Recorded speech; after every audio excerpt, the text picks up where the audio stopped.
that kid is back on the escalator again.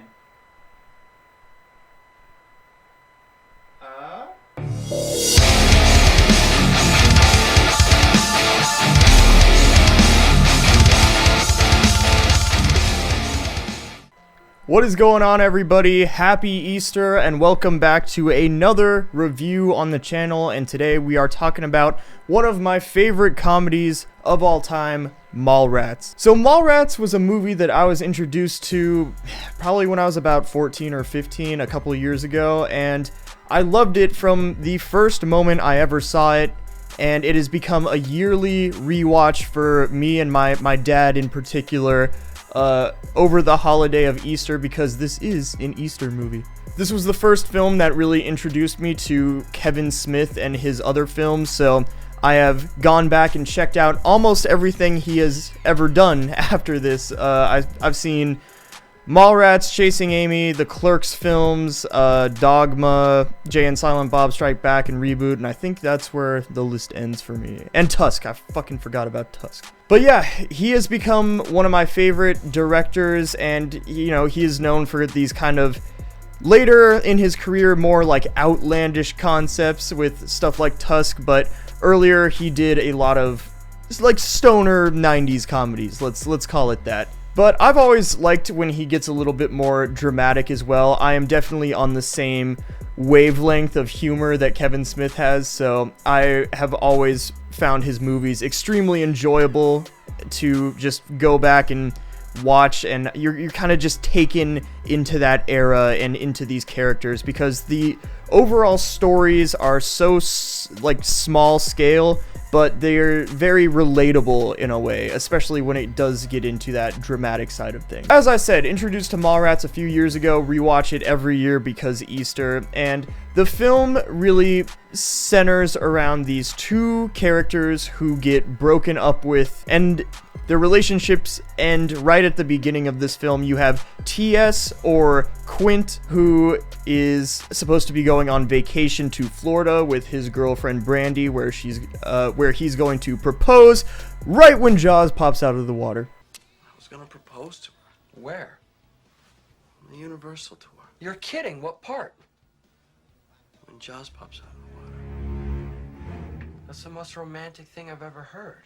And on the flip side of that, you have the character of Brody, who is a very stereotypical nerd, but he also has this, like, really over-the-top cocky personality and is just all the more hilarious for that. But he gets dumped by his girlfriend, Renee, I believe is her name, and right away you get the sense these are definitely caricatures of 90s kids, but something about the Kevinsmith dialogue and the way that he writes these characters, they're just weirdly smart. Like, the dialect that they speak in and the words that they're using would not come out of your, like, everyday person. They're very strangely, like, elevated, I guess. I don't know a better way to describe it, but I just think that gives it a very unique kind of flavor amongst all the other comedies, and kind of more relatable, almost like rom-com stuff at the time. So that is essentially the story of this film. The rest of it comes from Quint and Brody kind of going around this mall and just running into these insane cast of characters, basically. And that's kind of what I love about this film, is how much it is kind of just a string of events that is happening. Like, yes, there is an overarching story, but it's not really focused on that, if you know what I mean. It's more, the film is more focused on these random comedic events, but that's exactly what it's going for, and I totally understand that, which is why I absolutely love everything that happens in this film.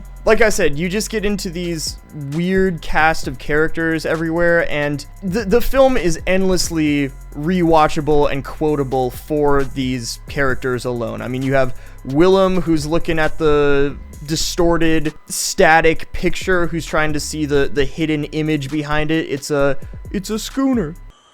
Wow, it's a schooner. You dumb bastard. You have him, you have Brandy's dad, who was setting up this game show in the middle of the mall, and then T.S. Brody bringing Jay and Silent Bob to tear down the stage. And I absolutely love Jay and Silent Bob. This was my first introduction to them, and this is a good place to start if you don't know who they are. But I find everything about these characters hilarious. I really enjoy their dynamic with each other on screen. Like, Jason Mewes and Kevinsmith are just amazing, in my opinion. I love these two guys. And talking a little bit more about our main characters, T.S. and Brody, they are really, you can tell they are definitely friends. They really do have that kind of friendly relationship and dynamic with each other, but they are largely kind of like at each other's throats through a large portion of this film, which just makes their dynamic that more hilarious and fun to watch on screen. I absolutely love Jason Lee. He is kind of the main character of this film as Brody. Like, he's the one you probably follow the most. He's the one who has the most quotable and hilarious lines, and his delivery of some of this stuff is amazing. Like I said, this movie is endlessly quotable. Like, my dad and I will just throw around Mallrats quotes at each other for no reason, just in everyday life. So you have that going. You have Ben Affleck in here in a small role. I love Ben Affleck, so it's always cool to see him. He plays a total dick in this movie, but again, entertaining for it. And then you have some of the coolest casting that I think is in this film, and that is Stan Lee playing himself. As I said, Brody is kind of a stereotypical nerd in that he loves comics and all of the superhero shit. And you have Stan Lee come in towards the end of this film to give kind of a relationship love advice pep talk to Brody when he needs it the most. And I really love that they were able to get Stan Lee for this. I mean, Kevinsmith and Stan Lee seem to be friends. Rest in peace, by the way. But I absolutely love what Stan Lee is able to do in this film. I mean, he's only in here for a couple minutes, but those couple minutes kind of make this movie for me, honestly. Like, I really enjoy what he is able to bring to this film. He gives some genuine emotion, real heart to the situation that makes you care a little bit more about what is going on, until you find out that the whole thing was a setup and it was a joke and he didn't really mean anything he said. But even though you get that reveal after his scene, it's still genuine, it's still there. You know, he really kind of means what he says. And Kevinsmith is really the master of references. You can tell everything he puts in here, he loves himself as a person when he's referencing things like Star Wars or Marvel or DC, any of that type of stuff. I mean, the main characters are named Brody and Quint. Sound familiar? And in Chasing Amy, you have Hooper finally, so kind of finishes the trilogy. But yeah, man, Mallrats, I've loved this movie ever since the first time I saw it. It ends on a really nice note. It does have a very happy ending, and a large criticism that I've seen for this film is that it kind of just throws in the romance and you don't really care about it. And I can definitely see that to an extent, but again, I don't think this film is meant to be taken seriously. It's meant to be this wildly insane, goofy, campy comedy. And when it does get into the drama side, I believe Kevinsmith has proved that he can do drama very well, especially with Chasing Amy.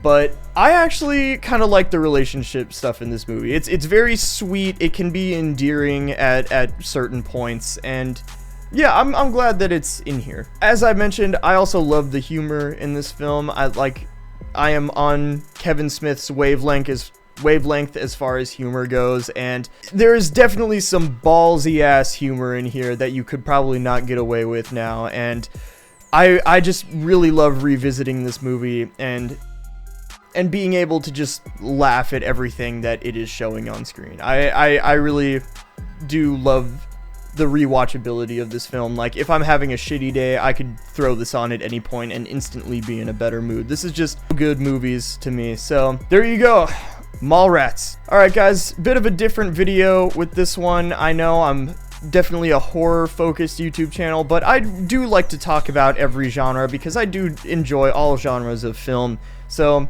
I thought I would make this video because, like I said, this is a yearly rewatch for me, and I don't see a ton of people talking about the older Kevinsmith movies nowadays. I know he's gone on and had this whole career after these, his original, like, 4 or 5 films, obviously, but I really do love that original run of Kevinsmith movies, so I figured I'd jump on here and talk about it for a little bit. So there you go. I hope you guys enjoyed this video. Let me know what you think of Mallrats in the comments below. Again, make sure to like and subscribe if you enjoy the stuff. It really helps me out and motivates me to keep making all of this content for you guys. And yeah, coming up, we have a lot of Evil Dead content. The next video I do is probably going to be Evil Dead 2. I thought I would put this one out in between Evil Dead 2 and writing the script for my Martyrs deep dive, so that's going to be fun. But yeah, Evil Dead Rise coming out in a couple weeks here, and I'm really looking forward to it. If you guys are horror fans, if you guys are movie fans in general, make sure to stay tuned for all this awesome stuff that I have coming up, and I will see you guys very soon in the future. Thank you for watching. Bye.